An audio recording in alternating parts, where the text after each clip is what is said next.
হরে কৃষ্ণ। ষট্টিলা একাদশীর মাহাত্ম্য শ্রবণ করুন। রাধে রাধে, হরি বল, জয় শ্রীকৃষ্ণ। এই ষট্টিলা একাদশীর খুব সুন্দর একটা মাহাত্ম্য। ভবিষ্যৎ পুরাণে এই একাদশীর মাহাত্ম্য বর্ণনা আছে। যুধিষ্ঠির মহারাজ ভগবানকে প্রশ্ন করলেন, হে জগন্নাথ, মাঘ মাসের কৃষ্ণপক্ষের একাদশীর তিথির নাম কি, বিধি বা কি, তার কি ফল, সবিস্তারে বর্ণনা করুন। যুধিষ্ঠির মহারাজ এরকম প্রশ্নের উত্তরে ভগবান বললেন, হে রাজন, এই একাদশীর ষট্টিলা নামে জগতে বিদিত। এক সময় ডালব্য ঋষি মণিশ্রেষ্ঠ পুরস্থকে জিজ্ঞাসা করেন, মর্তলোকে মানুষেরা ব্রহ্মহত্যা, গোহত্যা, অন্যের সম্পদ হরণ আদি পাপকর্ম দ্বারা নরকে গমন করেন, পায় তা যথাযথভাবে আমাকে উপদেশ করুন। অনায়াসে সাধন করা যায় এমন কোন কাজের মাধ্যমে যদি তাদের এই উপকার করতে পারি তবে তা বলুন। ডালব্য ঋষির এরকম প্রশ্নের উত্তরে পুরস্থ ঋষি বললেন, হে মহাভাগ, তুমি একটি উত্তম প্রশ্ন করেছ।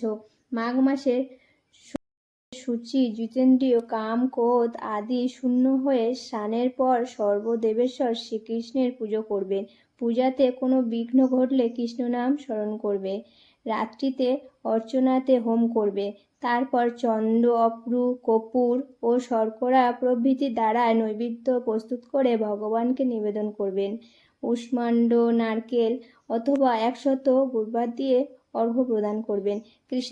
কৃষ্ণ কৃপালুস্তম গতির্নম গতির্ভব ইত্যাদি মন্ত্রের দ্বারাই শ্রীকৃষ্ণের পূজা করতে হয়। কৃষ্ণ আমার প্রতি কৃত হলে যথাশক্তি ব্রাহ্মণকে জলবন্য কলস, ছত্র, বস্ত্র, পাদুকা, গাভী ও তিলপাত্র দান করবেন। স্নান দান আদি কার্য কালো তিল অত্যন্ত শুভ। হে দ্বিজোত্তম, সেই প্রযুক্ত তিল, যে তিল উৎপন্ন হয় তত বছর ধরে দানকারী স্বর্গলোকে বাস করেন।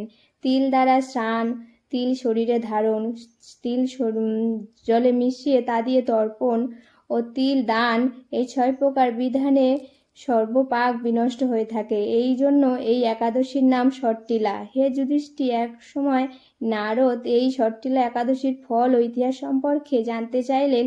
যে কাহিনী আমি বলেছিলাম তা আমি তোমার কাছে বর্ণনা করছি। পুরাকালে মর্ত্যলোকে এক ব্রাহ্মণ বাস করত।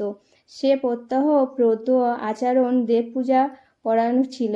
উপবাসক্রমে তার শরীর অত্যন্ত ক্ষীণ হয়ে গেছিল। সে মহাসতী কোনোদিন ভিক্ষুককে ভিক্ষাদান করেনি, ব্রাহ্মণকে অন্নদান করেননি। এইভাবে বহু বছর অতিক্রান্ত হলো। আমি চিন্তা করলাম, কষ্টসাধ্য করে বিভিন্ন ব্রত করার ফলে ব্রাহ্মণীর শরীরটি শুকিয়ে যাচ্ছে। সেই যথাযথভাবে বৈষ্ণবদের অর্চনা করেছে, কিন্তু তাদের পরিতৃপ্তির জন্য কখনো অন্নদান করেননি। তাই আমি একদিন কাপালি রূপ ধারণ করে আমার পাত্র হাতে নিয়ে তার কাছে গিয়ে ভিক্ষা প্রার্থনা করলাম। ব্রাহ্মণী বলল, হে ব্রাহ্মণ, তুমি কোথা থেকে এসেছো, কোথায় যাবে তা আমাকে বলো। আমি বললাম, হে সুন্দরী, আমাকে ভিক্ষা দাও। তখন সে ক্রুদ্ধ হয়ে আমার পাত্রে একটি মাটির ঢিলা নিক্ষেপ করলেন। তবুও আমি সেখান থেকে চলে গেলাম। বহুকাল পরে সেই ব্রাহ্মণী ব্রত প্রভাবে স্বর্গে গমন করল। মাটির ঢিলা দানের ফলে সে মনোরম গৃহ প্রাপ্য হলো। হে নারদ, সেখানে কোনো ধান চাল কিছুই ছিল না। গৃহ শূন্য দেখে মহাক্রোধে আমার কাছে এসে বলল, আমি ব্রত কিছু সাধন উপবাসের মাধ্যমে নারায়ণের আরাধনা করেছি, এখনো হে জনার্দন আমার গৃহে কিছু দেখছি না কেন? হে নারদ, তাকে বললাম, নিজের গৃহে দরজা বন্ধ করে বসে থাকো। মর্ত্যলোকের মানবীরা সরসরীরা স্বর্গে এসেছে শুনে দেবতাদের পত্নীরা তোমাকে দেখতে আসবে। তুমি তখন দরজা খুলবে না। তুমি তাদের কাছে ষট্টিলা একাদশীর ব্রতের পুণ্যফল প্রার্থনা করবে। যদি তারা সেই ব্রতফল প্রদানে রাজি হয় তবে তুমি দরজা খুলবে। এরপর দেবপত্নীরা সেখানে এসে তার দর্শন প্রার্থনা করল। ষট্টিলা একাদশীর ব্রতের ফল সে মানবী দর্শন দেবেন জেনে তাদের মধ্যে একজন দেবপত্নী ষট্টিলা একাদশীর ব্রতজনিত পুণ্যফল দান করল। তখন সে ব্রাহ্মণী দিব্যকান্তি বিশেষ্টা এবং তার গৃহ ধনে-ধান্যে ভরে গেল। দান উদ্ঘাটনের দেবপত্নীরা তাকে দর্শন করে বিস্মিত হলেন। হে নারদ, অতিরিক্ত বিষয় বাসনা করা উচিত নয়। নিত্য শাস্ত্র অনুযায়ী কর্তব্য নিজের সাধ্যমতো তিল, বস্ত্র, অন্ন দান করবে।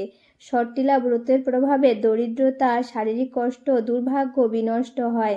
এই বিধি অনুযায়ী তিল দান করলে মানুষ অনায়াসে সমস্ত পাপ থেকে উদ্ধার হয়।